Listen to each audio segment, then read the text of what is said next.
Hello everyone, and welcome to Starscream's Ghost, a Transformers podcast, your episode-by-episode podcast guide through the classic Transformers Generation 1 cartoon.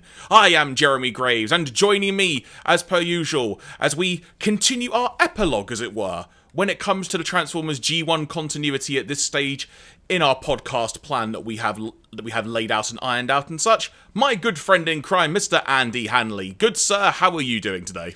I am doing very well. My mind is suddenly racing the fact that it's October and we have a podcast with Ghost in the title, and like, what can we do for Halloween? And I don't know the answer to that question because it's literally just popped into my head. But there we are. Welcome to my thought processes, everyone. There must have been a Transformers episode with a Halloween theme in it, surely. I mean, certainly not G1 because we've watched them all.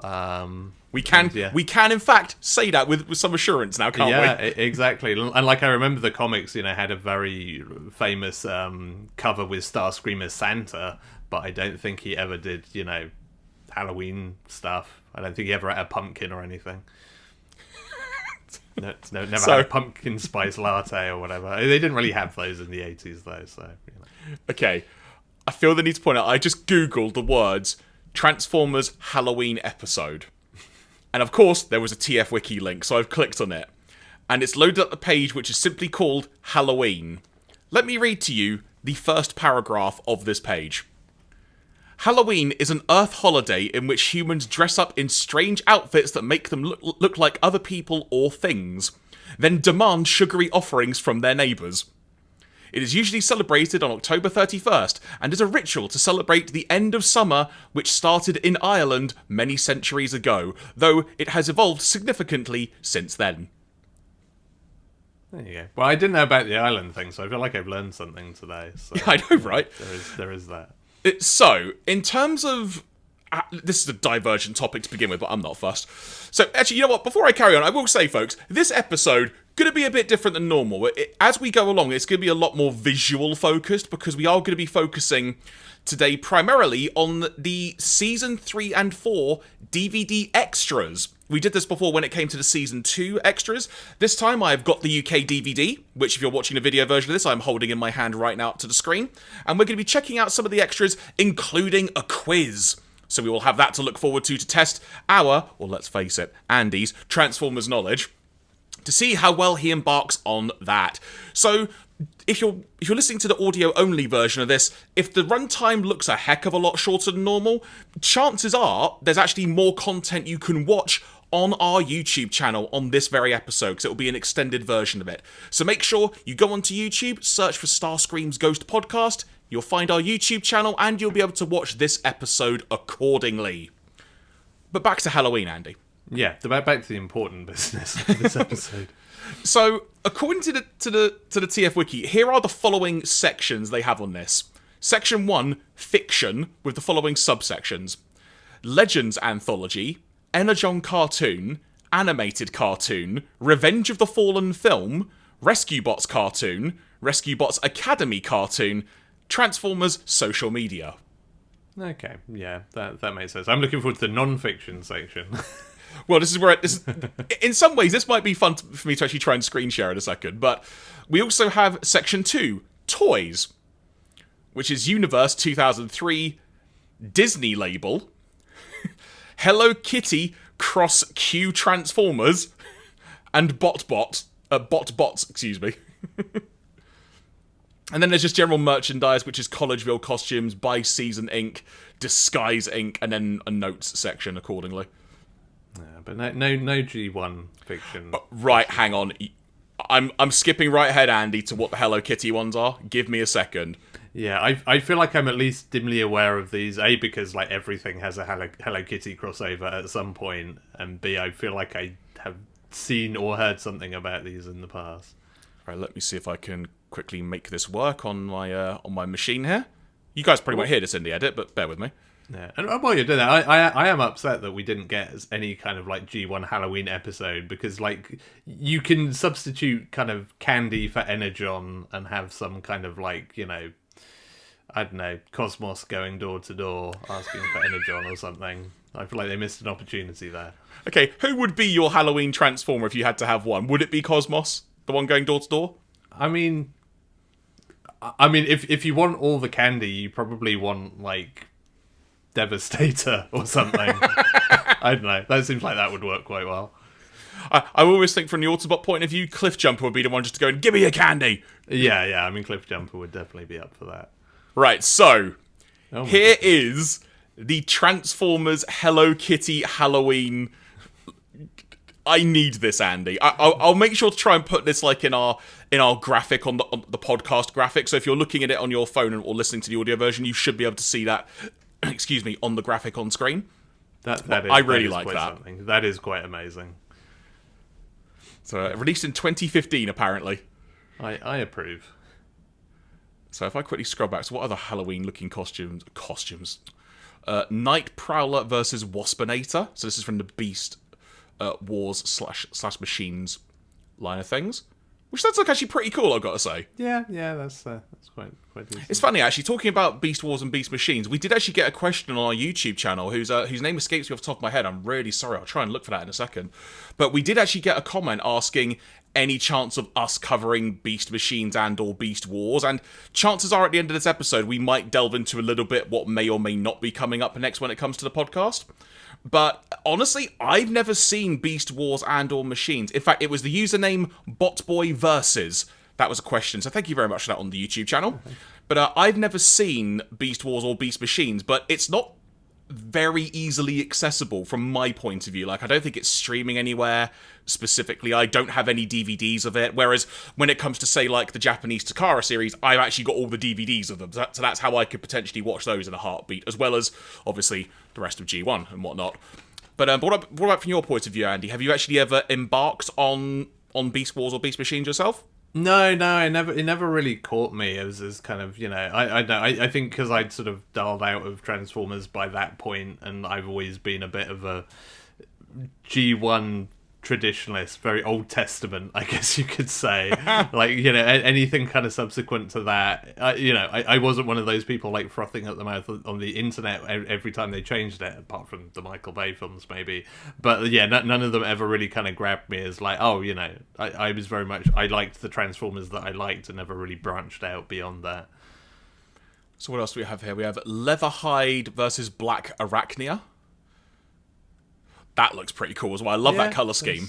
That's pretty cool. It's a really nice colour scheme. Mickey Mouse trailer Halloween version.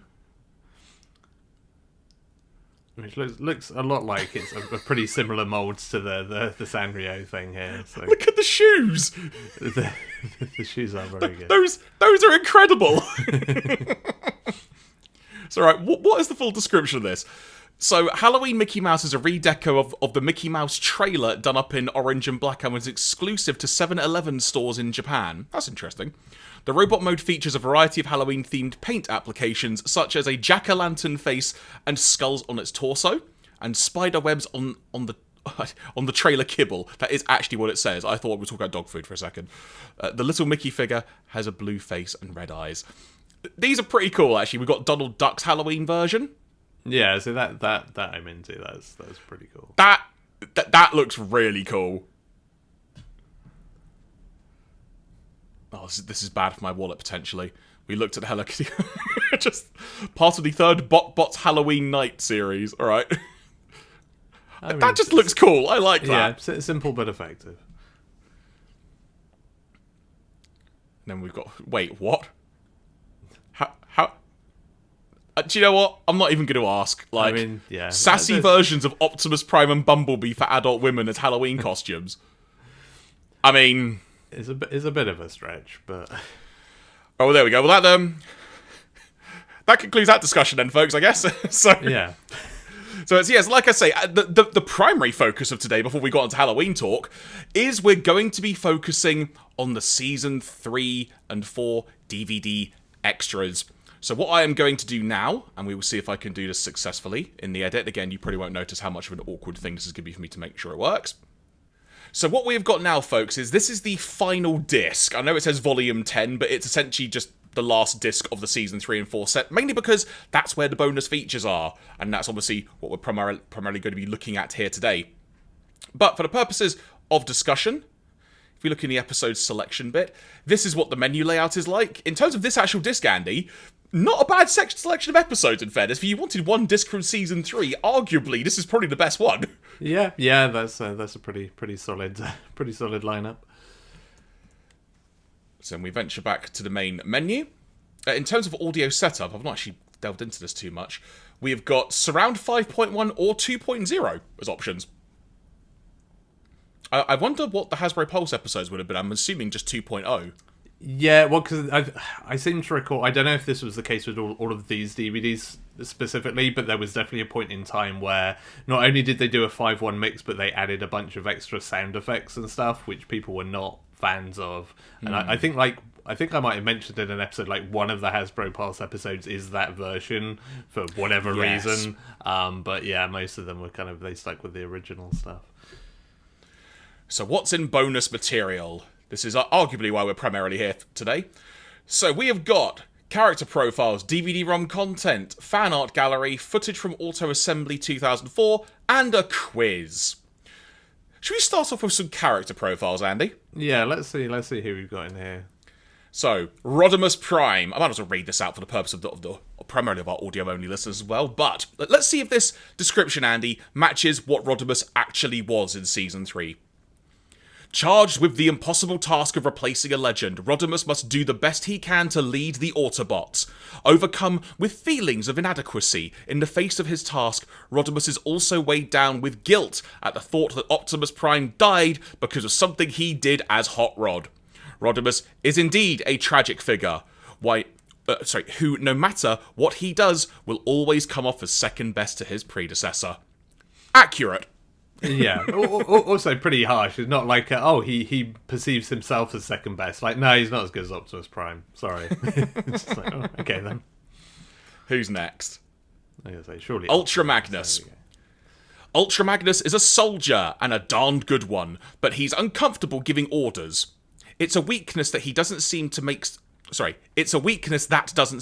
sense, for he commands such authority in battle and judgment is always sound. Nevertheless, when command is thrust upon him, he always performs his duties impeccably and acts every inch the natural leader. He is an uncomplicated kind of hero and will give his life to save a comrade in an instant. Yeah, I think that's fairly accurate, but it's quite an interesting description and the way they've articulated that. I do like that. Yeah. It also sort of makes me think about how, like, beyond an episode or two, you don't really get all that much Ultra Magnus. Like, you kind of look at how deep they dig into kind of Optimus Prime, into Rodimus Prime's psyche, and Ultra Magnus is just kind of there for the most part. I think the most we kind of get to see him take the lead is, in one case, in the Killing Jar episode. Yeah, that is one of the few episodes where he really kind of gets, top billing. Yeah, and then in terms of delving into his backstory, it's when they're trying to figure out when his birthday is. Yeah, exactly. So next up, Cup. If ever the term veteran could be applied to any Autobot, it's never suited anyone more than Cup. With millions of years worth of experience and tens of thousands of war stories, Cup has a piece of advice to suit every situation, and he'll always give it whether it has been requested or not. Yeah, also accurate. Very accurate. RC. Don't let her slim, slender frame deceive you. Although RC may have a heart of gold, she packs a mighty punch to any Decepticon who underestimates her, which is all too frequently. RC is very close to Daniel Witwicky, the son of Spike, who she treats like a little brother. She also had a love-hate relationship with Hot Rod before he was transformed by the Matrix into Rodimus Prime. That's an interesting detail I don't think is really expanded upon too much in the show in hindsight. Yeah, I think calling it a love-hate relationship is a little bit OTT. I mean, that's effectively based off of that, like, one or two moments in the film where she's kind of gets a bit fed up of his impetuousness, which is not quite a love-hate relationship. That's more just, you're slightly annoying. Please stop. Who's next, then? Galvatron. Imagine if Megatron were more powerful and completely insane. That's Galvatron. Transformed into a being of unrivaled power by Unicron, Galvatron believes he is unstoppable, and he might be right. Arrogant to the extreme, he considers no being his equal, and only fellow forged in the fires of Unicron beings, Scourge and Cyclonus, worthy of his time. I mean, I don't think he thinks Scourge and Cyclonus are worthy of his time either, to be fair. I mean, how many times does he slap one or both of those over the course of that's partly why I paused as I was reading it. I was like, wait, that's not right. But then I thought, no, I need to finish this before I say anything. I mean, it's an interesting phrase, like, forged in the fires of Unicron. I get what they mean, but in the context of how it actually happened, really no. Yeah, I mean, it sounds good, though. That's all that matters. Scourge. Scourge is the tracker, the hunter. He leads the legendary Decepticon fleet known as the Sweeps, a pack of wolves who specialise in stalking their prey. Working more as a bounty hunter than a Decepticon, Scourge pursues his prey purely for the thrill rather than any reward. His only real weakness is his overconfidence, but then he has a lot to be confident about. Is that the same Scourge we saw in the series? I mean, he is pretty confident, but yeah, he's also not particularly good a lot of the time. Also, I mean, you never really see him being particularly kind of, he doesn't really do the bounty hunter thing very much. There's a little bit of, working in his own best interest, but I wouldn't necessarily peg him with that. And not any more than any other Decepticon, anyway. Yeah, I mean... Yeah, because there really isn't... Of the character profiles so far, that's the one that makes me go, is this not someone else to a degree? But that said, if I read this character profile having not seen the series and much of what Scourge does, I'm really into that as a character profile. It makes him sound really badass. Yeah, and it isn't not him, it's just that, yeah, he also... I mean, he suffers from the typical being in the Transformers cartoon thing, where suddenly they decide, no, we like other characters more, so we're going to make you the butt of the jokes, effectively. Also, legendary Decepticon fleet known as the Sweeps. Yeah, I mean, not to be confused with Sweep from City, the cartoon. the puppet show. If on your Transformers bingo card you had a reference to Sooty, Sweep and Sue being mentioned, there you go. Again, the internet being what it is, somebody has probably already made that joke in image form, and I'm here to see it. Finally, Cyclonus. As far as personality goes, Cyclonus has none. Wow. Straight for the jugular. Forged in the fires of Unicron to be the model engineered soldier, Cyclonus was created for one purpose and one purpose alone: to kill Autobots. No surprise then that he's extremely good at it. His absence of personality is only matched by his absence of any weakness.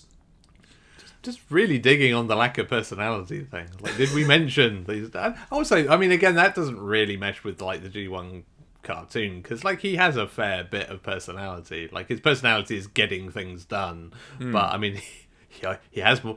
Why does Ultra Magnus's profile not start? Like, as far as personality goes, Ultra Magnus has none, because that's like the more canonical thing, I would say. I mean, I've got to say, like, Cyclonus has got personality. There were some cracking one-liners from him, if I remember correctly. And also, some of the stuff he had to deal with, there was always that element of, oh, really? Yeah. I mean, he's kind of practically like Galvatron's dad for like half of the series of just like, come on, come with me. You can't have ice cream. Yeah, so yes, overall, I think they're good character personalities. I actually think the Scourge one of all of them is my favourite, because it actually adds more to the character overall. But I do think the Cyclonus one is pretty unfair. Yeah. I will say, I do really like all these illustrations. They all look like very cool versions of those characters. Even if Cyclonus looks like he's bought a version of himself that is like 2 sizes too small. And he's just like, I bought the wrong size top again. His armour shrunk in the wash. Yeah, exactly. This is why I don't let Galvatron use the washing machine. So that's the character profiles then. So what we'll do, Andy, how about we go on to the quiz next?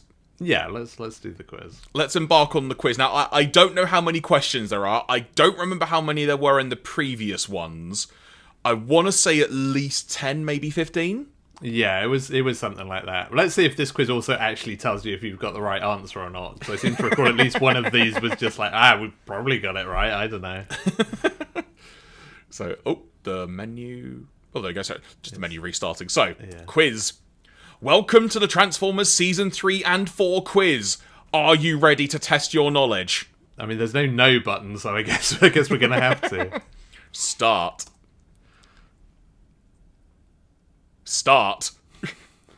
Thank you. Question 1. In Transformers the movie, Ultra Magnus is voiced by Robert Stack. In which TV cop show did Robert Stack star? Was it 1. Hill Street Blues, 2. Starsky and Hutch, or 3. The Untouchables? I mean, unless I'm mistaken, The Untouchables is not a TV show or a cop show, but maybe I'm thinking of a different Untouchables. I don't know. I have no idea. I've not watched either of these. This would also explain, because I remember this being like a big deal when the film came out. I was like, it's Robert Stack, and I'm like, who? Like, I recognised a lot of the other names on the cast list, but I had no idea who Robert Stack was. I don't know. Starsky and Hutch seems too big.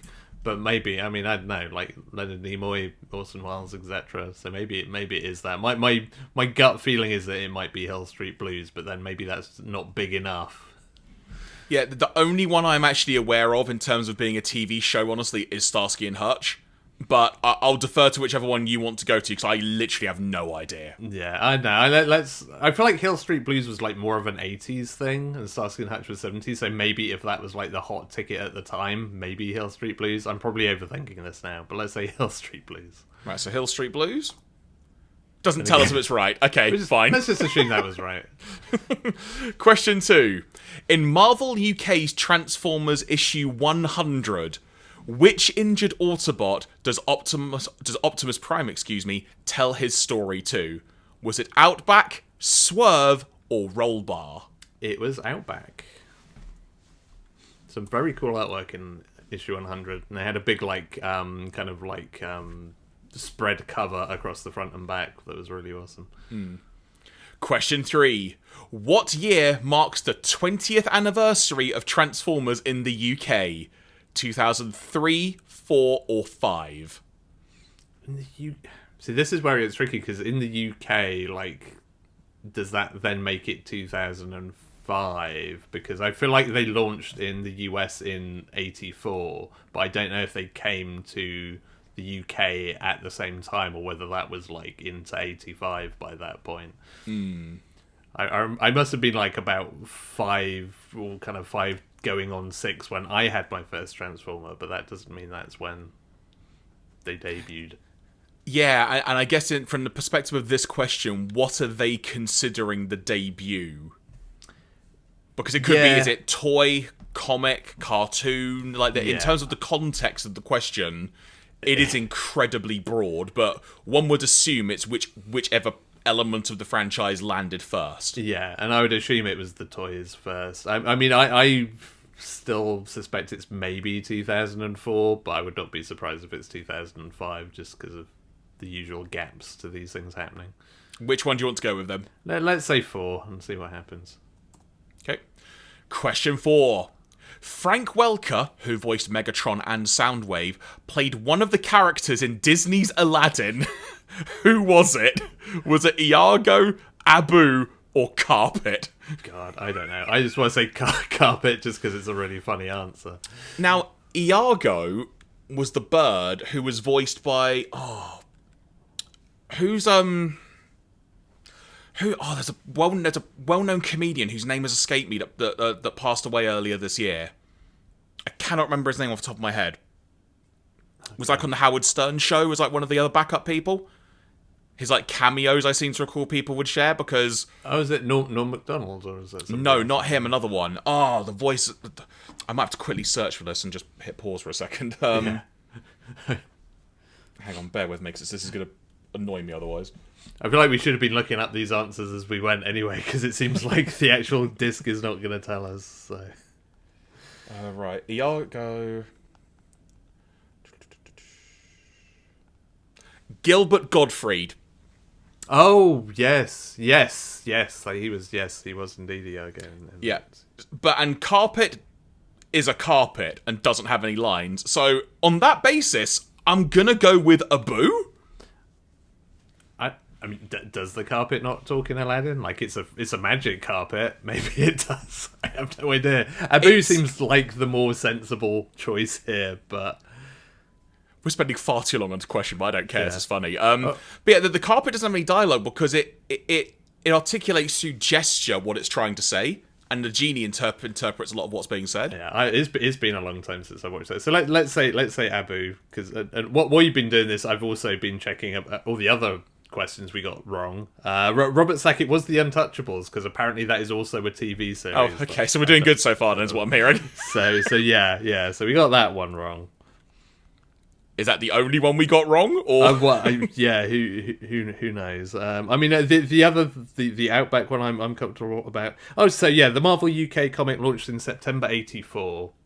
So 2004 was right for the UK launch because all of that stuff was 1984. Okay. Well, you know what? I'm going to go with Abu, but for the purposes of trying to make sure we get this completely right, let's just make sure so we can figure out at the end of the quiz what you get if you actually get all of this right. Yeah, so, that is fair. I never thought I'd be searching into Google Abu Aladdin. Frank Welker was the voice. There we go. We managed that by kind of removing the other guesses. We made it in the end.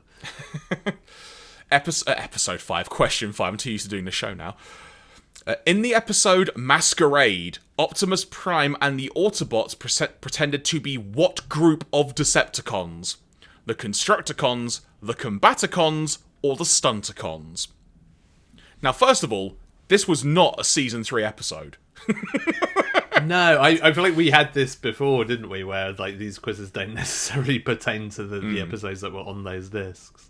I'm going to say the Stunticons, because I seem to recall Prime being Motormaster. Yeah, and I seem to recall them just having a good time of being like, oh, this is actually pretty awesome. We get to do stunts and stuff. So yeah, I'm pretty sure it was the Stunticons. And they used that weird spray to like change their appearance, didn't they? Yeah, which they then never used again, and really should, because it didn't quite handy. Right. So, so Stunticons it is. Question 6. Which famous person does Transformers comic artist Lee Sullivan base the face of Galvatron? Is it Robert De Niro, Jack Nicholson, or Ray Liotta? I have no idea. I'm pretty sure it's Jack Nicholson, but I could be wrong. And he also has the most. He legit has the most Galvatron face in my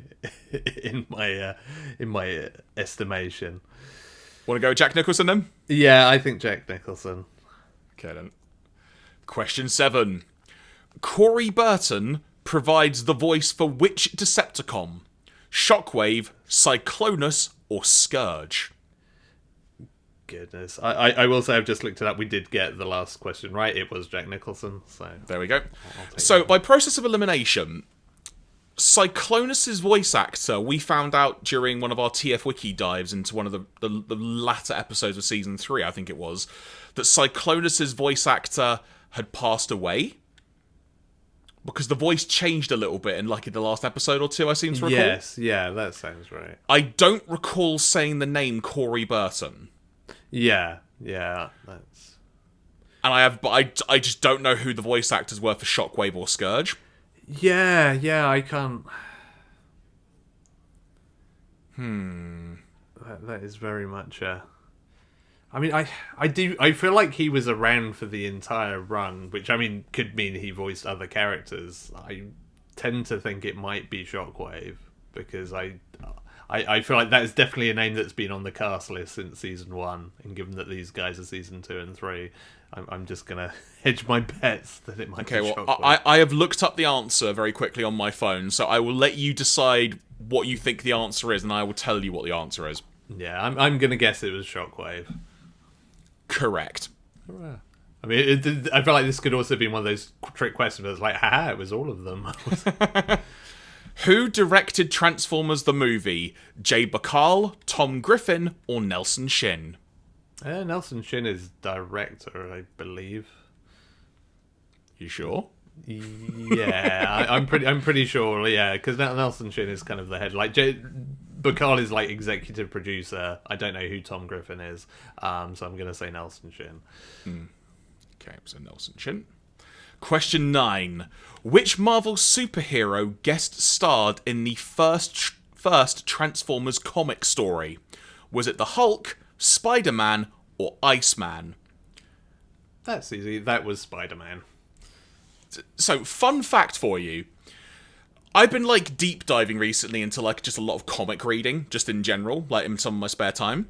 And I was watching a video, like, so, like, I was either a podcast or a mini documentary, and they were talking about sort of the evolution of Marvel Comics and such, and they actually showed a cover of the Transformers with Spider-Man on it, because they were talking about how they had mainline Marvel characters guest on other comics to help kind of try and boost the first issue sales, and they literally showed the Spider-Man cover. So ironically, for once, I actually knew an answer to one of these questions. There we go. Yes, yeah, like I sort of remember that being, even as a kid, I feel like I knew very much like, oh, this is what they call cross promotion. Of just like, I know why Spider-Man is in this comic, and it's not just because he's in the same universe as the Transformers. I feel like he came back at some point. I feel like there's some like later episode where he like crops up for a bit as well that they just did as a like fun throwback, but I could be misremembering. So, Spider-Man. Question 10. Which of these Decepticons... So, okay, right, this is the question to phrase. Which of these Decepticons has never been Decepticon leader? Ratbat, Bludgeon, or Rumble? Are we talking in just like any continuity, or right, hang on, when was this DVD released? This DVD, the copyright on this is 2009, but based on the fact it's got Autobot assembly footage from 2004, I would assume this DVD was first released probably around the 2005 and 6 mark, so probably based up to then, I would say. But it's more a question of like, I assume this is including like comics, etc. Because Ratbat's never been leader in like the G1 cartoon, but he is in the comics for a point. I feel like, did I imagine there was a hot minute where Rumble was in charge of something? Or did I just completely... I think there was a point where he said he wanted to be in charge and everyone was just like, shut up, you're Rumble. I mean, there was probably the element of he wanted to be and we wanted him to be. Yeah, that could be it. I feel like Rumble might be the answer, because I think if I'm pretty sure Bludgeon has been in comic continuity as well. Ratbat definitely has been, because Ratbat is awesome. But I feel like Rumble argued that he should be for a... Well, no, he was arguing for Soundwave in Transformers the movie, but I'm sure there was some throwaway point in an episode that we watched where we would just like remember that bit where Rumble said he wanted to be in charge, and it didn't happen. I think Rumble is the answer. So I'm going to quickly Google, has Rumble ever been Decepticon leader? Yeah, and then you'll probably find some fan fiction from somebody who's a really massive fan of Rumble where he becomes Decepticon leader. So, first thing that comes up is from the TF Wiki, which opens up with the line of, when Megatron returned to depose Bludgeon and retake leadership, Rumble and Frenzy immediately fell into place at his side. There you go. So well, that confirms that Bludgeon was leader then. Exactly, yeah. And Ratbat definitely was. So Rumble, I guess, is it? Rumble. Question 11. In the Transformers comic... Who was Fortress Maximus's original human counterpart? Spike, Arcana, or Galen? I mean, Spike is the only actual human there, so I'm not sure if this is a trick question, because I feel like Galen is the actual answer. Okay, because obviously it specifically says in the comic, and from what we saw in the Rebirth, it was Spike. Yes, yeah, because I'm pretty sure that is like one of the things that diverges quite massively from the comics. Because I'm sure it's Galen. I'm going to look this one up for you if I could type Galen's name right. See, it's interesting though, because we had this before when it came to some of the wording, and in fact, even just a couple of questions ago, of like the phrasing of the question is key. And if what you said is like original human counterpart, then there might actually be a slight issue with the phrasing here. Yeah, because it's like Galen is another like Nebulos guy, which is a thing. Someone got like a wiki page of like Fortress Maximus's counterpart. Yeah, because it sounds like Yeah, so I think this is what happened in the comics: is that Gallon was the original. So this is where it's like, I'm not sure whether they're specifically wording it this way, because Gallon became binary bonded to Fortress Maximus, dies, and then Spike takes it over. So you could argue technically original human counterpart is Spike, because Gallon is not human. Out of interest, in the context of the comics, I literally have no idea. Who is Gallon in relation to like the Autobots and whatnot? So he's one of the like Nebulos guys. So Nebulos is like, he's effectively like Lord Zarak's mortal enemy. So he's kind of like the leader of the good guys amongst the Nebulans, who I don't think turns up at all in the Rebirth cartoon. He's just like a comic original thing. So he thus becomes kind of, whilst Zarak is Scorponok's head, he becomes Fortress Maximus's head. But then, Spike takes it over at some point. Yeah, fair dues. So with that in mind then, whether that has any bearing on it or not, ultimately it doesn't matter. But with that in mind, what are you leaning towards? I mean, if they're not, if they're getting fresh with us with using the word human to try and throw people, it should be Spike, because he is the human counterpart. Let's go with Spike then. Question 12: which Dinobot is a Stegosaurus? Snarl, Slag, or Sludge? I mean, Sludge is a Brontosaurus.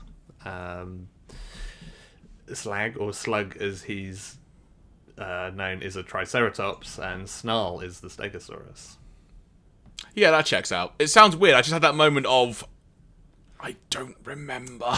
Yeah, it's that moment of like, childhood me would be ashamed that I'm like, which one's the Stegosaurus again? I forget. But yeah, childhood me is recovered to be like, it's Snarl. So Snarl it is. Question 13. Which Autobot's motto is, quote-unquote, I never met a Decepticon I didn't dislike? I mean, that is the most like generic motto that an Autobot could possibly have. Like, I don't like Decepticons. Like, thanks. That's really specific. Was it Trax, Prowl, or Blue Streak? I don't think it's Prowl, because he would be like something the law. So it's probably either Trax or Blue Streak. I'm leaning towards Blue Streak, because it feels like one of those Autobot episode lines, like when he met the human guy that repaired him, whose name escapes me, that we saw for like 2 episodes. Yeah, I don't know. I mean, kind of, I feel like Trax or Blue Streak could definitely be like, could definitely say this, and you'd just be like, yeah, okay, that tracks. Actually, I might be thinking Trax. Who was? Yeah, Trax was the one that hung out with, what's his name, Rodrigo, or whatever he was called. The guy who was good for like the couple of episodes. The guy who could dance. Yeah. Well, that was Soundwave. I mean. But yeah, sorry, it was Trax I was thinking of, not Blue Streak. So yeah, I'm inclined to go with Trax. Okay, well let's look this up. Okay, it maybe is Blue Streak. Okay. Let's have a look. We'll say that we said Trax, because I thought it was Trax as well. But, yeah, so our answer is Trax, but we'll confirm before we proceed on this. Yeah, but it was actually Blue Streak apparently. Yeah, motto: I never met a Decepticon I didn't like. Blue Streak often talks incessantly and inanely. My gut reaction, I'm proud of it then. There you go. Yes, yeah. Right, Blue Streak it is. Question 14. Stepper is a black repaint of which Autobot toy? Jazz, Sideswipe, or Sunstreaker? God knows, that's a deep cut question. I was going to say Stepper. I've never even heard of Stepper. Yeah, I mean, I guess that's just going to be... That's probably not even an official, like, G1 Hasbro toy. Or maybe it is, and I'm not aware. I mean... Okay, so, little bit of clarification here. Apparently, Stepper is also known as Ricochet. Okay. That doesn't particularly help. Good to know. I mean, I'm tempted. The thing here is like Sideswipe and Sunstreaker are both repaints of one another anyway. So I don't know if that means that it must be Jazz, because otherwise that's a really confusing question, because that would mean two answers are potentially correct. So to read this from the TF Wiki, in case this helps you at all, because you're probably going to be more familiar with this character than I am. The job of Ricochet, aka Stepper, is a rapid fire attack, and he's well suited to it. He's the most accurate marksman the Autobots have, and a target master as well, further augmenting his incredible skill. So does the fact it's one of the target masters help you at all? No, I mean I don't remember this ever being like an official Hasbro thing. Yeah, I'm gonna guess Jazz, just by exception of the fact that Sideswipe and Sunstreaker are already repaints of one another. Well, for the benefit of hopefully, if this shows up on camera well for the video version, if I just change the screen layout quickly, this is the picture that's come up on my phone. Oh, there we go. That's actually pretty cool. I like Stepper already. I want a Stepper toy now, and I didn't even know he existed till like 5 minutes ago. That's a really good recolor. There we go. So yeah. So the answer with that in mind, everybody, is Jazz. There you go. So I managed to get the right answer from like completely the wrong angle of like, well, the others are already repaints of each other. So question 15. According to the cartoon continuity, who rebuilt Bumblebee into Goldbug? Ratchet, a Quintesson, or Wreck-Gar? If memory serves, it was a Quintesson, on the basis that Ratchet's dead. Yes, yeah, it's definitely not Ratchet, because he is no longer with us. And in Return of Optimus Prime, Wreck-Gar was currently a literal red zombie at that point. Yeah. Yeah, I'm trying to... I think... Let's recap what happened, because Optimus Prime was like the only Autobot left, and a Quintesson helped bring them back, but a bunch of other Autobots had got damaged, like in battle, and were just kind of lying there looking dead. And I just remember that thing of Bumblebee going, "Hey, I'm a gold bug!" That's the problem. That's literally the only thing I can remember, is being incredibly annoyed about that. And I can't remember the rest. I'm pretty sure you're right, it's a Quintesson, though, because, yeah, like, Wreck-Gar was being a pepper, and Ratchet was dead. So... We'll go with Quintesson. Oh, I didn't like that. Let's try again. There we go. Question 17. What object crashed into the London-based offices where the UK Transformers comic was created? A scaffold, a crane, or a billboard? I mean, this is a very specific... This feels like somebody who just had a bad day at Marvel Comics and is just like, somebody needs to know. I mean, a scaffold or a crane makes more sense. A billboard, like, I don't really know how that would work. I mean, a crane probably makes the most sense and is the most interesting answer. I mean, my first... So, this is... I'm going purely by phrasing here. A billboard is a very American phrase. So I'm going to assume with that in mind, it wasn't that. Yeah, but then it might just have been written by an American, or for an American market where they didn't want to call it an advertising hoardings. I mean, in terms of trying to Google that as a question, like, how do you Google the answer for that? Yeah, this is yeah. We may never know the answer to this. So yeah, I have no idea. But a crane sounds cool because the others sound kind of boring and just annoying. So let's say that. Let's pretend it was one of the Constructicons or something. All right, so we'll go with crane then. Question 18. Which one of these Transformers was not a member of the Wreckers? Springer, Topspin, or Hot Rod? Have you read any of the Wreckers comic stuff? I've not, admittedly, no. Oh, you haven't? Okay. Well, this is easy. This is Hot Rod. Okay. Springer is one of the Wreckers, as is Topspin. And yeah, Hot Rod is not, because he'd be terrible at that. So, simple, quick answer. Question 19. On which early morning TV show were the Transformers cartoons shown? Whack-A-Day, Going Live, or Number 73? I mean, I remember right at this perhaps the first episode of this podcast, I referenced Timmy Mallet, because that was like my childhood memories of watching Whack-A-Day, and yeah, the Transformers was a big part of that. So, whereas for me growing up, it was like Going Live and then Live and Kicking were big parts of mine. Yeah. I mean, number 73 feels like a deep cut. I didn't think anyone else remembered that, but that was a big like kids TV thing that probably didn't last very long. But yeah, Wackaday is the answer. I have no recollection of what number 73 is, I'm just saying. No, all I remember is the theme tune because it was kind of catchy. I don't really remember anything else about it. Question 20. On the basis this might be the last question, and now question 20.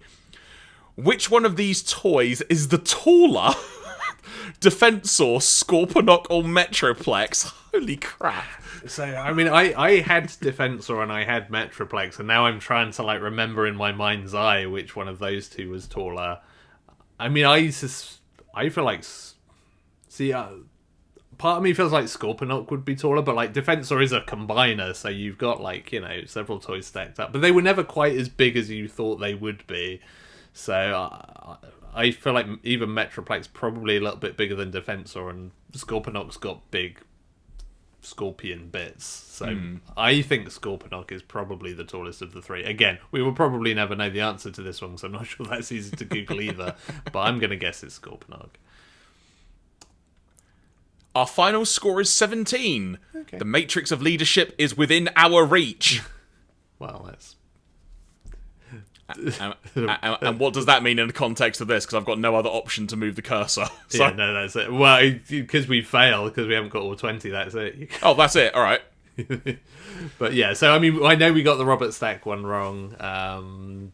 Okay, well, I'll tell you what, then, on the basis that I want to see if there's like an Easter egg or something if we get a certain amount right. Because there was when we did it on the previous one. So let's quickly go through these again, and let's just try and make sure we hit all the right ones that we know we got wrong. So, so that was the Untouchables. So question 1 was the Untouchables.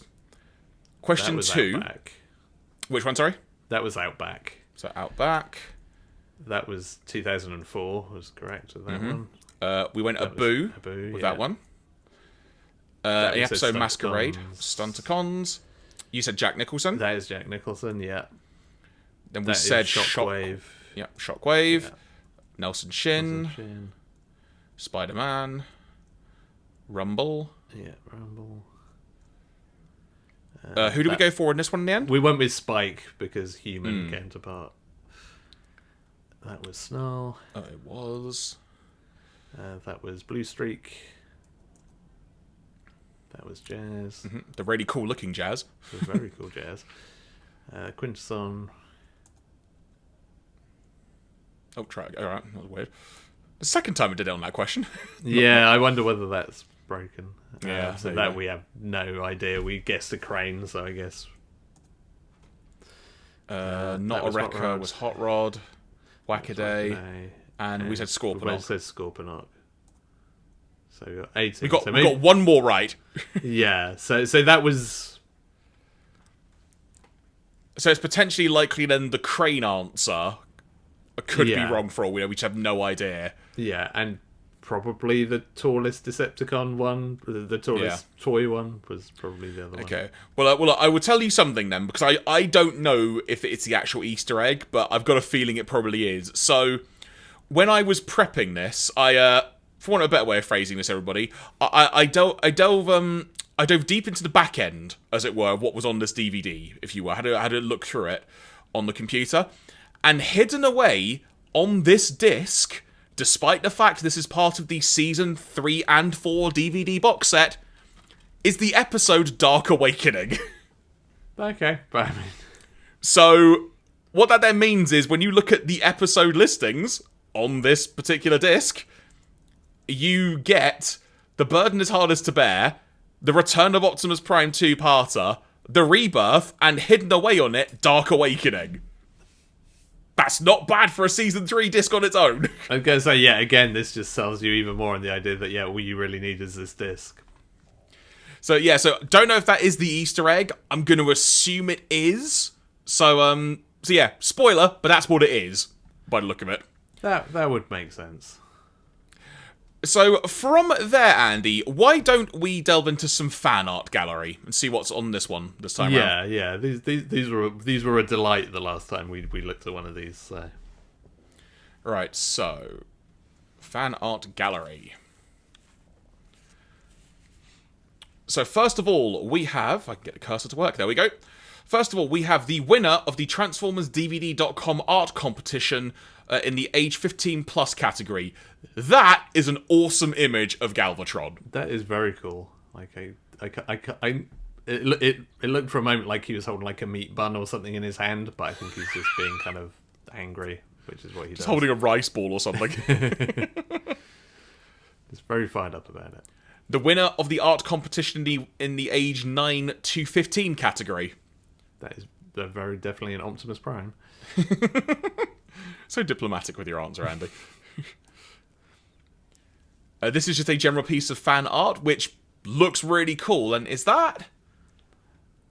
That's Galvatron giving Cyclonus the Matrix for his birthday or something. So it is. I was just wondering. I was trying to figure out who the one on the right was, actually, because for some reason I couldn't recognise it because of what they were holding in their right hand. Yeah, and I'm not sure whether that's Ultra Magnus's head or somebody else's, but Galvatron's holding somebody's head. Is that what it is?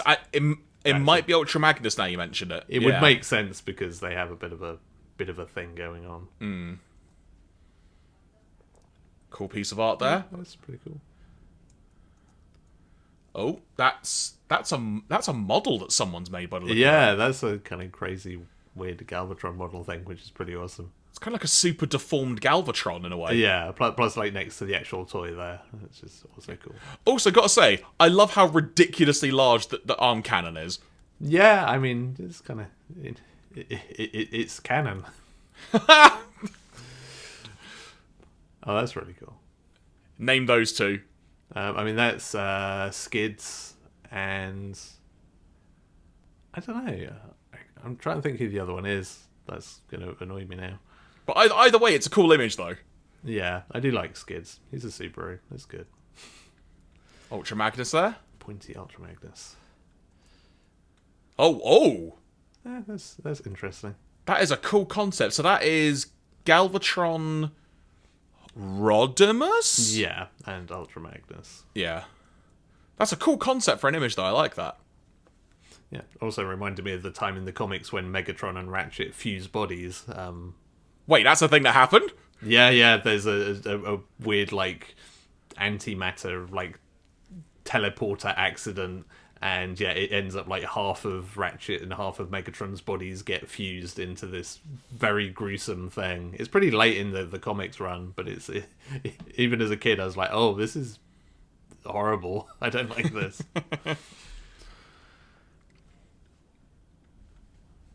Is that Prime? I think so. I think that's like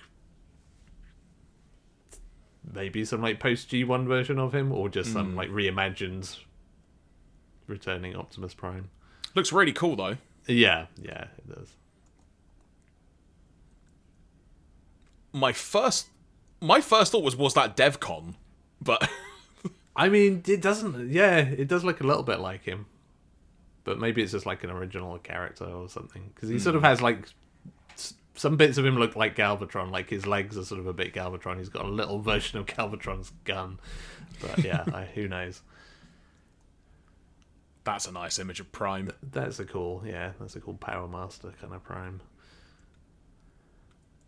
That's Galvatron with what appears to be a lightsaber. Yeah, that's... Actually, is that Galvatron? I think it is, but he looks a little bit Scorponok-y as well. Like, that kind of looks a bit like Scorponok. But definitely Galvatron's head. That's Rod. Hot Rod. Looks familiar, I just can't place the character name off the top of my head. Yeah, I'm not sure who that is.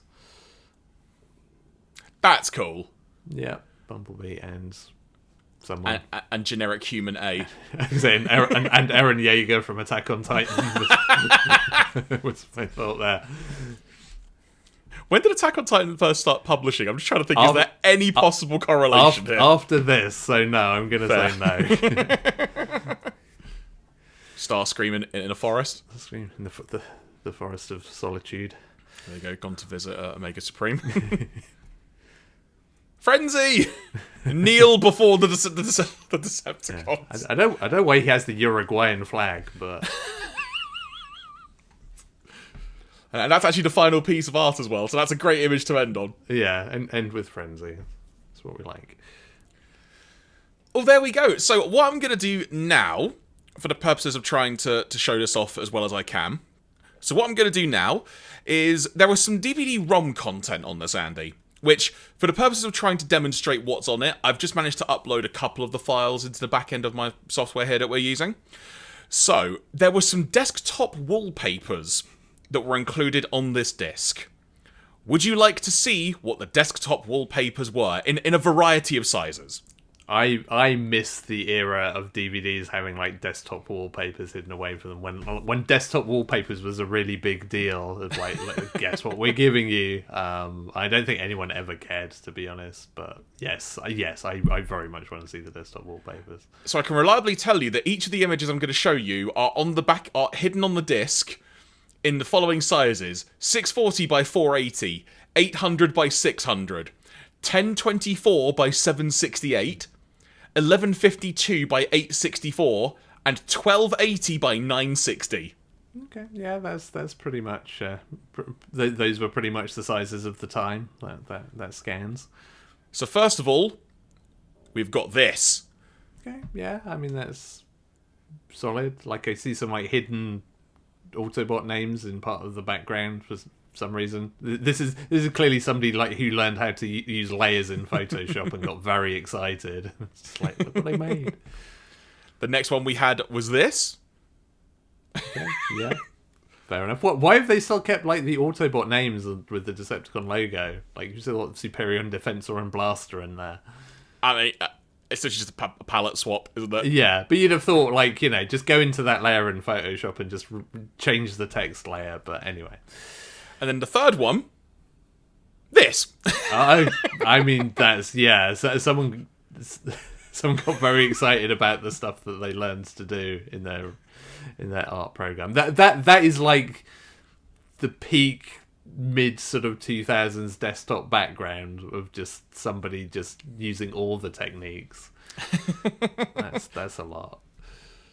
Also cornea burning as well as how I put it. It really is. Yeah, I mean, imagine actually having that on your desktop. Like your monitor would probably burn into your monitor in like 20 seconds, and you'd never get rid of it.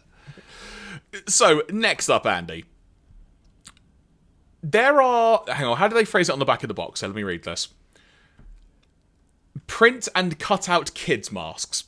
Oh yes, yeah. Because there was a hot minute where I suggested we should cut these out and use them in the episode, and then we got busy, so that didn't happen.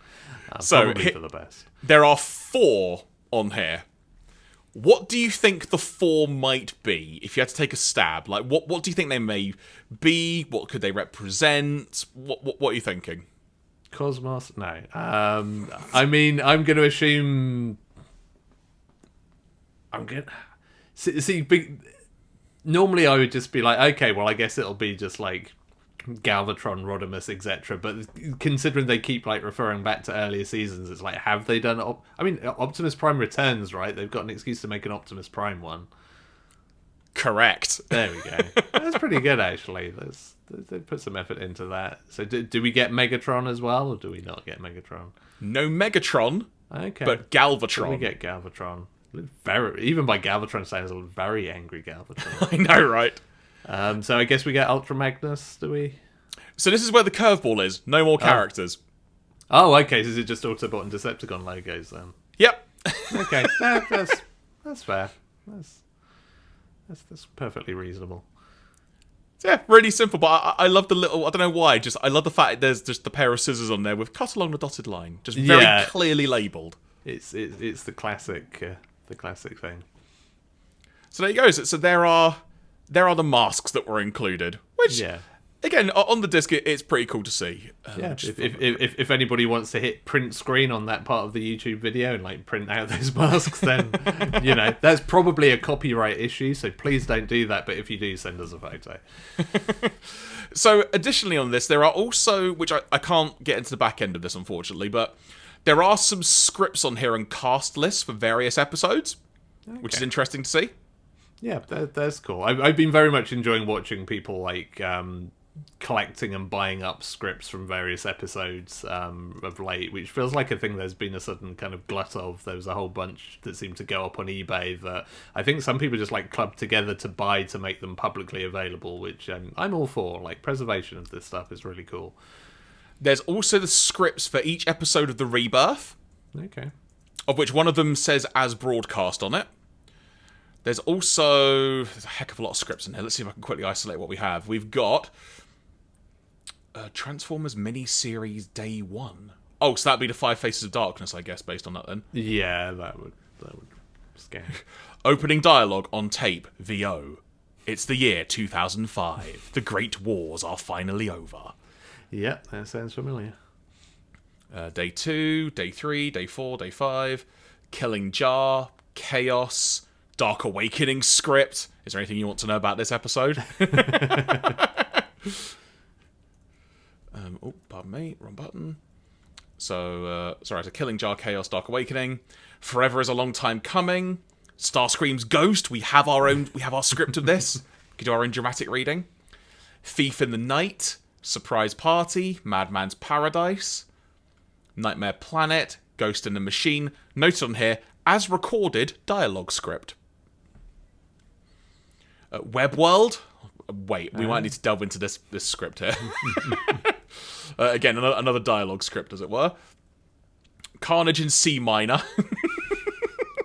A classic. Wait, actually, I want to know. Where's one of the moments where one of the local characters has to, like, sing their line? Is it emphasised anywhere they have to sing it? I would assume so. So, a line from Allegra has the note of, very well, stand by to receive the harmony, is, I think, the line of dialogue, and then next to it has written, sings her portion of the harmony. So, what other ones do we have here? Oh, sorry, bear with me, I hit the wrong button.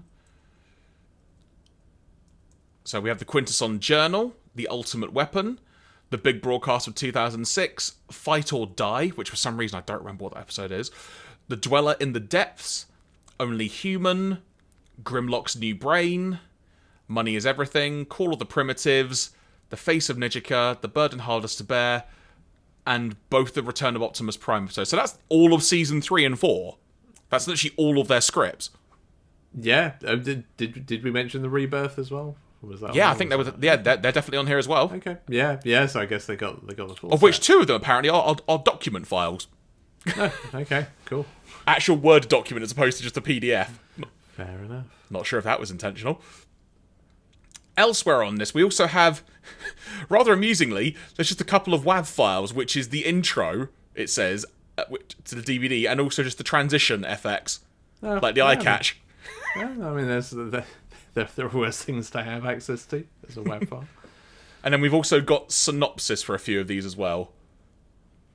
For some reason, I've got... I was going to say I've got the show synopsis for Transport to Oblivion, which is like, that's an old episode, but it looks like I've just got the show synopsis for potentially every single episode.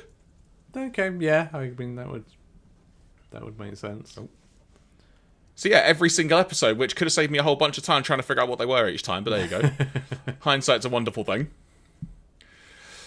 So, Andy, there is one more thing that on this disc we do want to delve into a little bit, and that is the auto-assembly footage from 2004, the convention which took place in the UK.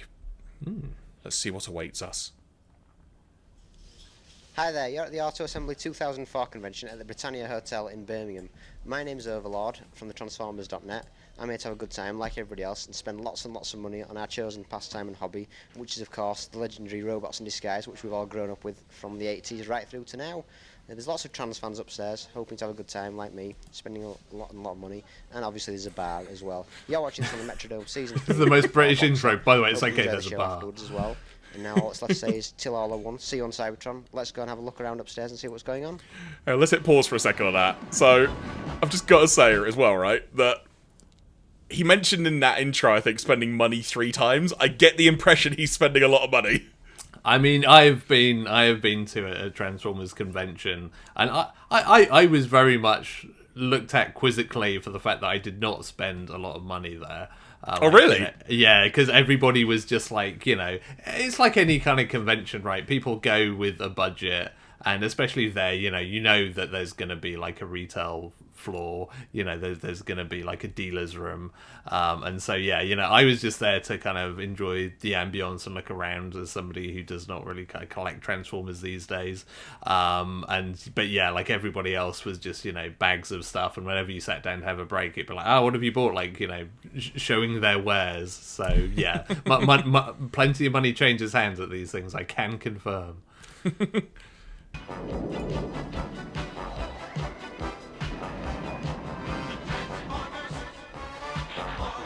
I wonder what hotel this took place in.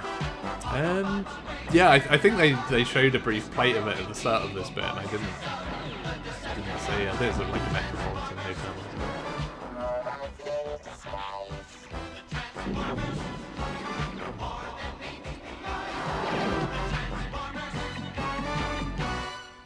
So what are you primarily here for today?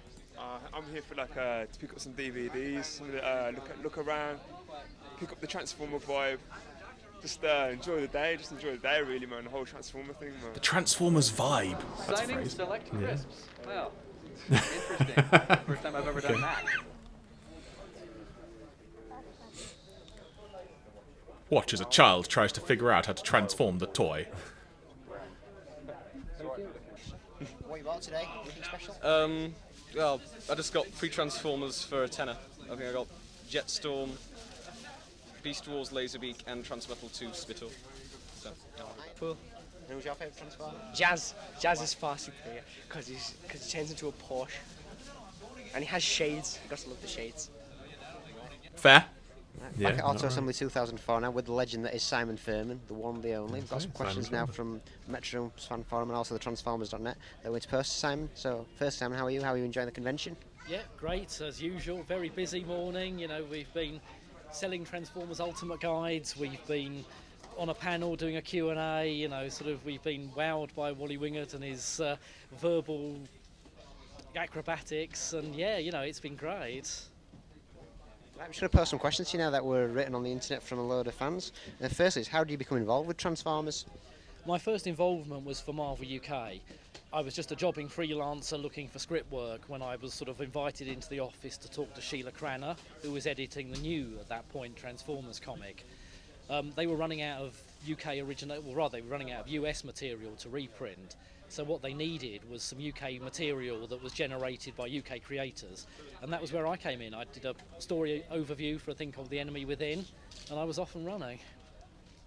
Excellent. And can you remember which issue that was, The Enemy Within? Was that right at the start, or where? Yeah, it was right at the start. The first actual UK story was written by Steve Parkhouse, called Man of Iron, and my one, The Enemy Within, followed straight on from that in issue 13, I think. Excellent, thanks for that. Just hit pause on there for a second, Andy. Memory. How do you remember? Do you recall off the top of your head what the first UK comic you would have read would have been, based on what they just said? Yeah, the very first issue that I got that got me into Transformers in the first place was issue 30, Decepticon Dam Busters, which again was sort of one of those interesting sort of aligns with the cartoons where they blow up quite a lot of dams in the cartoon when I think about it. But yeah, that was one of those, like issue 30 was the one that I got and was just like, this is everything about this is amazing. Like it was a really good issue for the artwork.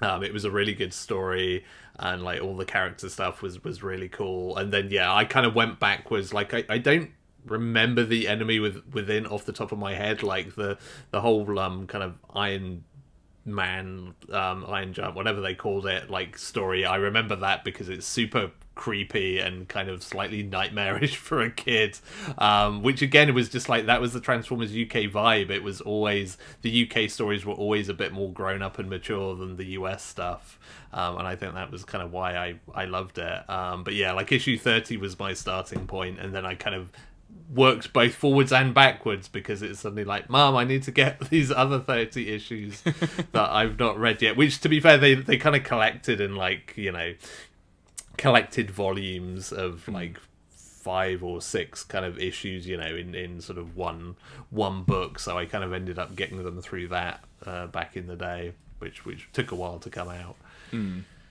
Oh, there we go. But yeah, I'd forgotten that Simon Furman was so involved in it from that early on, because, you know, he became a massive part. You know, he was sort of the guy for Transformers, you know, story writing in comics sort of later on. And, you know, he became like a very well-known name, you know, still does to this day. But I hadn't realised he went all the way back to kind of, you know, pretty much the very first UK stories. Oh, there you go. Fascinating stuff. You have an incredible memory. How do you remember each robot's characteristics? Sometimes I don't. Sometimes I plainly have to go back to the universe guide, the tech specs, and have a look all over again. But some of the core characters, like your Prime, your Prowls, your Grimlocks, you get to know the characters. You get to also create a bit of the characters, so they become maybe slightly your characters as well. You know, Grimlock particularly, I never really felt myself bound by the tech specs, so I just sort of did my own thing with Grimlock, and he became very easy to write. Actually, if I was going to do a Grimlock voice and not having heard, I'd probably do something like Hi, my name is Grimlock. You can call me Grim. Nothing's locked, just in case you wanted to know. So I wish so that's all right, yeah. I probably would not get that role. Yes.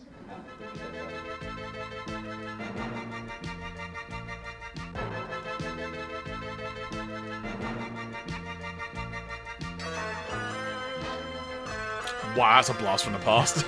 Win a PlayStation 2.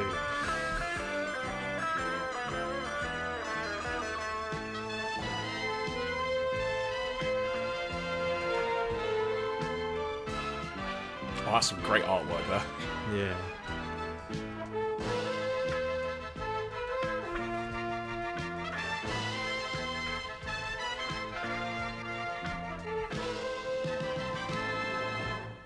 Who do you like drawing the best? Which Transformers? Transformers? Oh, Galvatron, easy, yeah. Galvatron's a nutter, and nutters are really good to draw. And I used to like drawing Optimus Prime as well, because I kind of figured he was like Adam West in Batman. You know, it's kind of very straight and, you know, to the bat poles kind of stuff. So I enjoyed him. But Galvatron mainly because he was nice and smooth and kind of, well, he was always killing people, really. And then I got to actually rip him to bits in one of the comics as well. So, yeah, Time Wars, that's right. Yes, you know this stuff, don't you? So there was never an urge that if it was Adam West for Optimus Prime to draw him in sort of tight, spandexy, robotic legs? Well, actually, it's funny because I know I've just gone back to drawing Transformers. I did some Transformers Armada, which I forgot to mention earlier, obviously, because I can't remember what I've done really.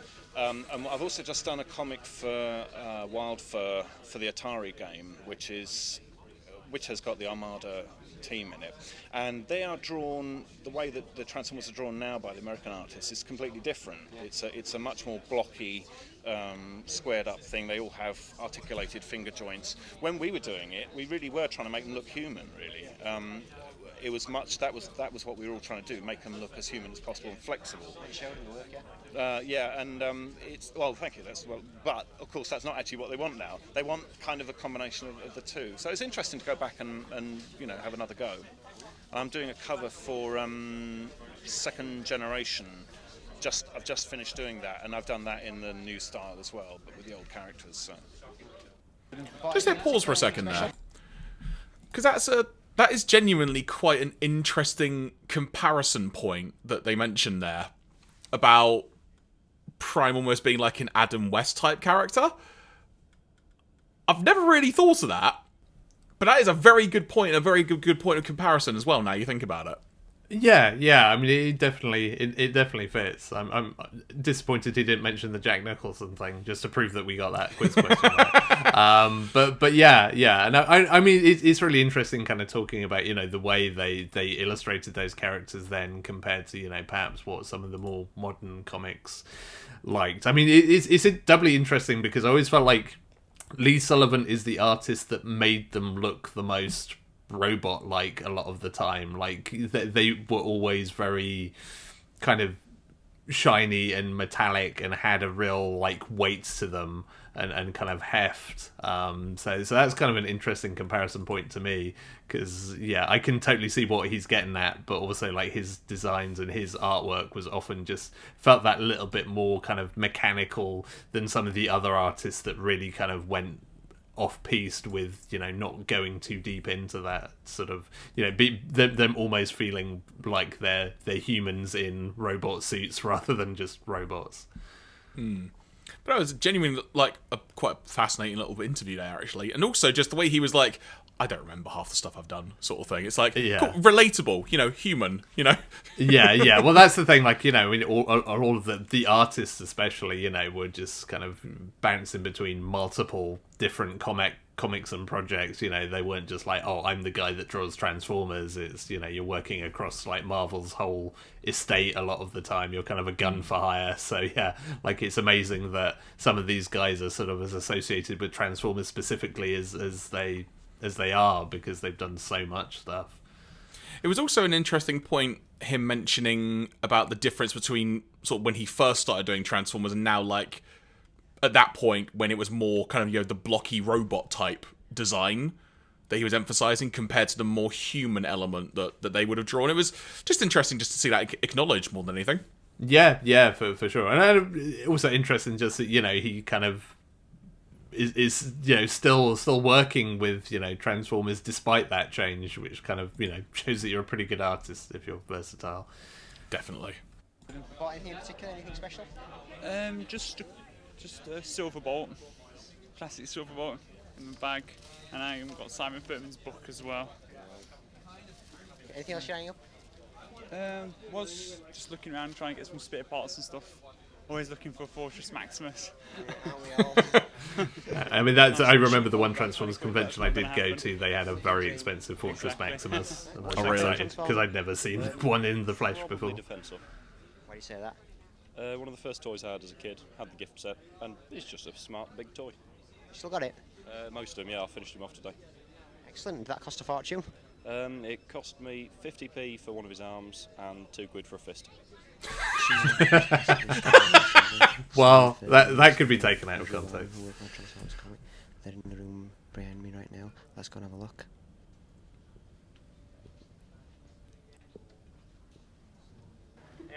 Brad Mix already introduced them in the G1 issue 0. So will you collaborate with him? Well, I mean, Brad sees everything I do and vice versa in terms of story plotting. So yeah, we make sure that we're not going to trip over each other, and that largely we try and, you know, sort of either fill in gaps. I mean, the whole thing with War Within is kind of to provide a bedrock for the G1 ongoing series, so that anything in War Within has a kind of pickup later on in G1. Old school camcorder. Yeah.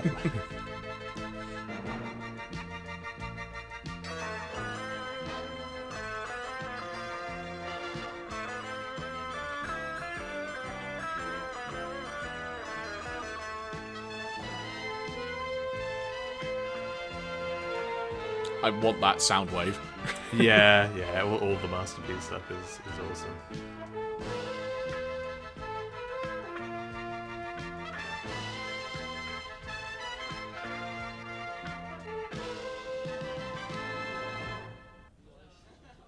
Right, we're back at Auto Assembly 2004 now with another Transformers legend. It's Mr. Andrew Wildman. Andrew, how are you doing? Are you enjoying the convention? Yeah, I'm doing fine, thank you very much. And yeah, enjoying the convention as always. It's great to see all the people that read the comics, buy the toys, and watch the DVDs. Brilliant. All right, we've got some questions now that have been posted from internet-based fans on the Metrodome website and also the Transformers.net. Just going to fire some of those at you. First one is, how did you come to draw Transformers? When was this? When did it start? I can't remember when I started because it was so long ago, but it was sort of late 80s, I guess. I was working for Marvel UK drawing Thundercats. And I was in the office delivering some artwork, and Simon Furman, who was the editor at the time, liked my work, said, do you want to draw some Transformers stuff? So tried it out, enjoyed it, and it worked. It was good. It was good fun. And from then went on to do the American books. Excellent. Right, and which character do you like drawing the best? I've been asked that question many, many times, and hang on, we need to hit pause for a second. Hang on, wait. Yeah, that ringtone is right. That ringtone being the Transformers theme on like an old school Nokia. I'm all over that. That's great. yeah, that is very much of a time. we had to take a moment to acknowledge that. I'm sorry, people. and that's probably still true. There's something that I tried to get into the comics when I first started drawing them was to not draw them as if they were just like boxes, a load of boxes strung together, but to try and get a bit more of a human characteristic into them. And Galvatron was the character that allowed that more than anything. He had very definite facial features. He had more human-like limbs. So I always really enjoyed him. He was a good character. And being the major bad guy, the bad guys are always the fun ones to draw because you can get really evil facial expressions on them. It was a last-minute decision, actually. Can I start again? Cut. Get my makeup. I want my makeup. That's the cover to it, pencils to issue 7. Armada Megatron and Armada Optimus Prime. It looks suspiciously Gen 1 there. How long does it take you to do one of these drawings?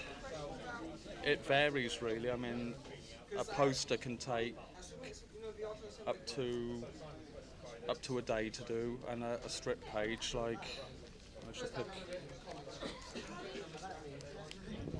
that one there, took about a day and a half to do because I work it out rough style first, send it to my editor, and he'll approve it and say go ahead and draw the finished piece.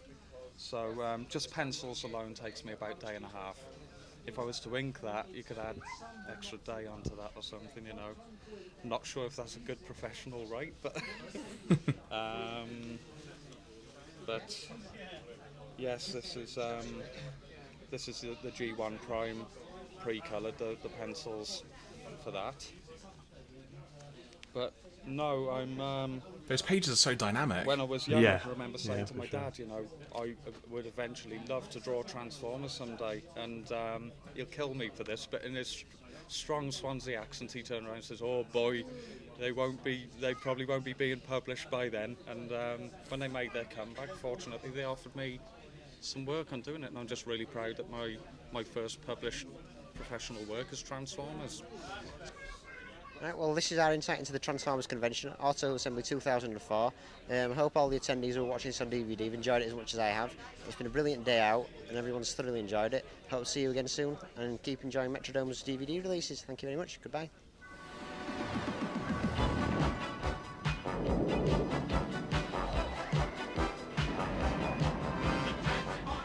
My favourite Transformer is Hot Rod. My favourite Transformer is Optimus Prime, obviously. Probably the combine is the Bruticus. Fortress Maximus, probably about the best one I've got. My favourite Transformer and one of my heroes is Optimus Prime, ever since that classic movie. Ever since the classic movie where he died. Oh, there we go, that was fun watching that. Just some footage from the DVD of the assembly. There are also some like extended interviews on there and whatnot. But honestly, folks, I will say, like this DVD set, the season 3 and 4 box set, it literally cost me about £3 or £4 on Amazon. So if you want to get hold of it, why not? Given we've gone through the quiz, you kind of know the answers now. Sorry, but not all of them know. There's at least 2 we don't know. I was going to say, yeah, if anybody can go through and find out what crashed into the Marvel Comics UK office, then I need to know now. So I guess before we begin to wrap up this episode proper, Andy, there was something else, I'll say fun, in inverted commas, I wanted to bring up because it does involve you.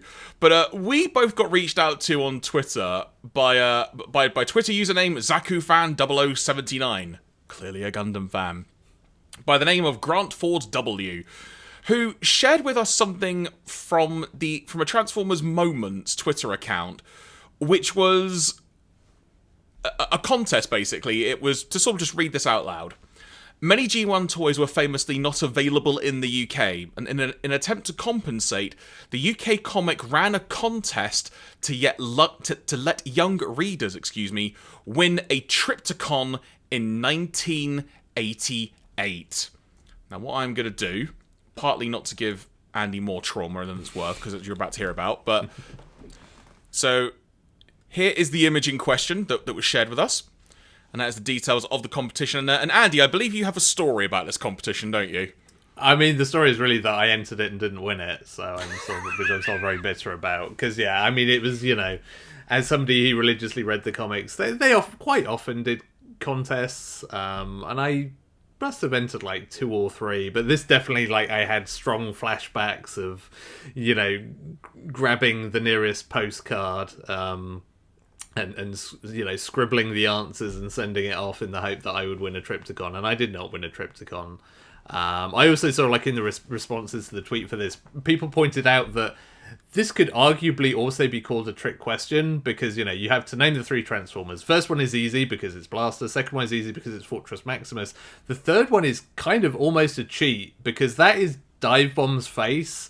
But there is a whole arc in the comics about Swoop and Dive Bomb have this massive rivalry because Dive Bomb stole the name Dive Bomb. Swoop was originally named Dive Bomb on Cybertron. Dive Bomb stole that name, and Swoop remains pretty knocked off about that. And so there's this whole kind of episode plus, or issue plus, I think it runs on quite a little while between the two of them, because it's basically you stole my name, which is a pretty cool little thing within Transformers. But also it's well, technically, is he called Dive Bomb? Because Swoop would argue otherwise. I did not know that was a storyline plot. That's quite fascinating. Yeah, everything is a story in the Transformers comics at some point, I think, because there's so many of them. So I suppose the question then is, Andy, do you remember which one you put the answer down as? I put Dive Bomb because clearly that's what they were aiming for. But I don't think they ever actually name what Dive Bomb was originally called before he decided to take that name. Maybe he didn't have a name at all and just decided that's my name.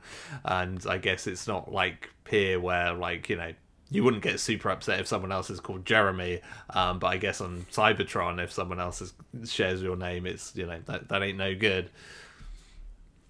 I'm looking at a bit more in detail. For context, Andy, this competition closed on Friday, the 7th of October, 1988. Yeah, it did.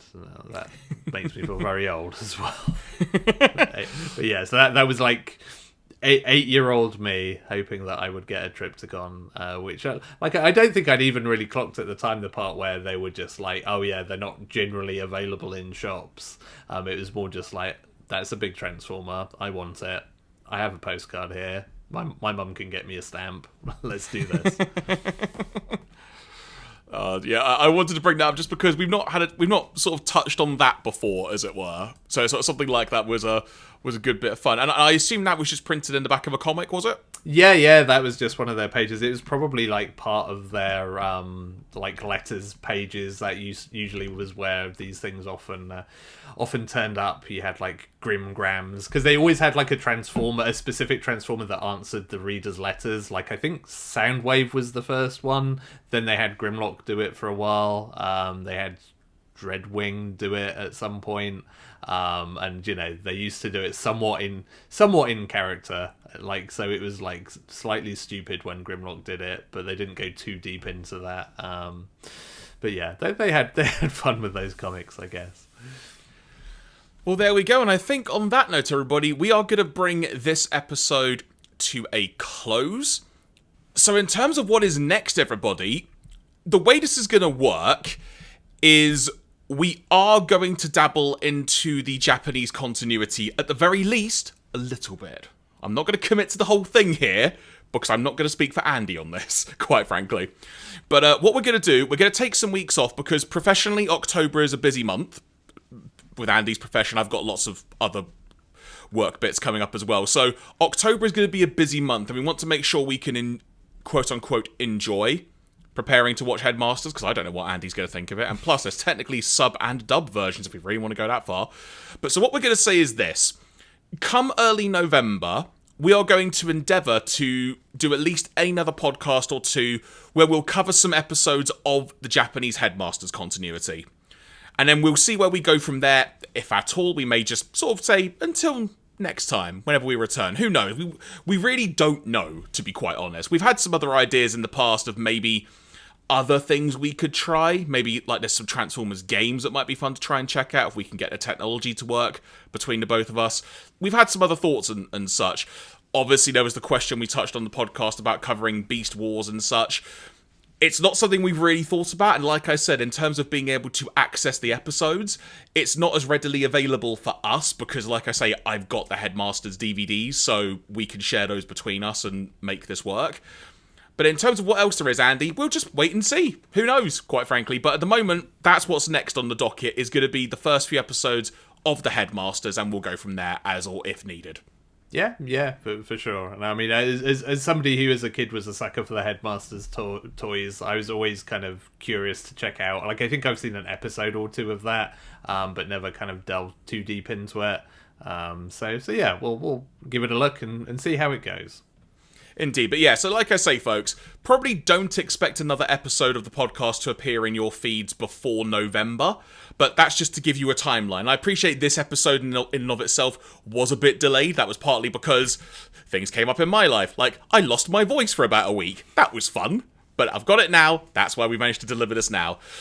But I hope you've enjoyed this more unique episode of the podcast, as it were. Like I say, if you checked out the audio-only version, this has been a trimmed-down version of it, so we encourage you to head over to the YouTube channel, search for Starscream's Ghost Podcast on YouTube, and you'll find the channel just fine, to be able to watch the full episode in all its glory. And if you've checked out the video version, you're watching this right now, thank you very much for doing so, and hope you enjoyed it. Before we wrap up this episode of the podcast, Andy, anything else you would like to throw out into the ether? No, I think that's pretty much everything. I guess the one thing I'll finally mention, like, given that auto-assembly footage we saw, is, like, we saw Andrew Wildman on there, who is the guy who created the Royal Mail stamps that were released recently. He was the artist on those, so... Do you know what? Before we go, let's quickly find a picture of those, because I think it'd be fun to actually show those. Let me just find them quickly. Because they are pretty damn cool, and admittedly, I totally forgot to order any either. Yeah, likewise here. I was kind of tempted, and then other things came up, and I didn't get around to them. But it's definitely one of those things where it's like, even my parents were like texting me, like, "Do you know they're making Transformers stamps?" And I'm like, "Yes, I have been told." That's when you know things get properly into the ether, when like your parents highlight those kind of things. 100%. There we go. So there we go. This is from the Royal Mail website, as it were. Transformers official... Oh, that's the Royal website. Royal Mail website being weird, but look at those people. They're a bit blurry there, but they look really cool. Yeah, those are really cool. Because the cynic in me, when I heard they were making Transformers stamps, would be like, oh, they probably won't look very good, or they'll be really boring. But yeah, like, it's really good artwork that they've commissioned. This is looking really good, Royal Mail website. Like, can you actually just... If you're listening to the audio-only version, currently there's just lots of spinning wheels of doom, not actually showing what they look like. But yeah, I've got at least one image there.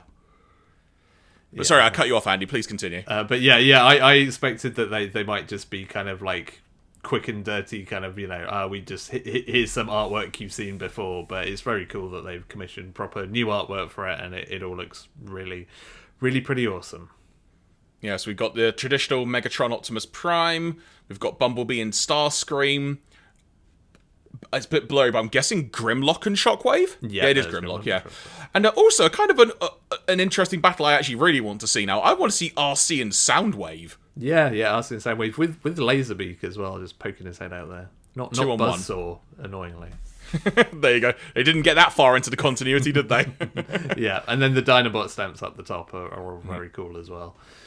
Yeah, so if you want to find more details on those, folks, if you just Google Royal Mail Transformers stamps, you'll get the link just fine. And hopefully you won't get the more spinning wheels of doom like I've got here, not showing what is going on. But like I mentioned, people, thank you very much for listening and or watching the podcast. We hope you enjoyed it. As mentioned, we'll be back in November. We'll be delving into, at the very least, the beginning of the Headmasters run in Japan, and we'll see where that continuity went to. I mean, we might also have to do a little bit of a refresher, Andy, as to where things stand when it comes to the production of the Headmasters, because I think we touched on it. It might have been when we delved into the TF Wiki notes of Return of Optimus Prime, because there was kind of that disparity between how long it took Season 3 to get produced versus when Japan started making Headmasters, because I think it said in one of the notes that there are still some like Season 1 and 2 characters in Headmasters because either the movie and or Season 3 hadn't come out in Japan yet or something. There was some weird disparity on that, so there may be some weird, hang on, how's that happened moment. Yeah, Yeah, yeah, we can expect some interesting moments along those lines, I suspect. But we will cross that bridge come November. So on that note, everybody, until next time, from myself, Jeremy Graves, from him, Mr. Andy Hanley, we've been Starscream's Ghost of Transformers podcast. Until November, take care, and we'll talk to you soon. Bye, everyone, and happy Halloween.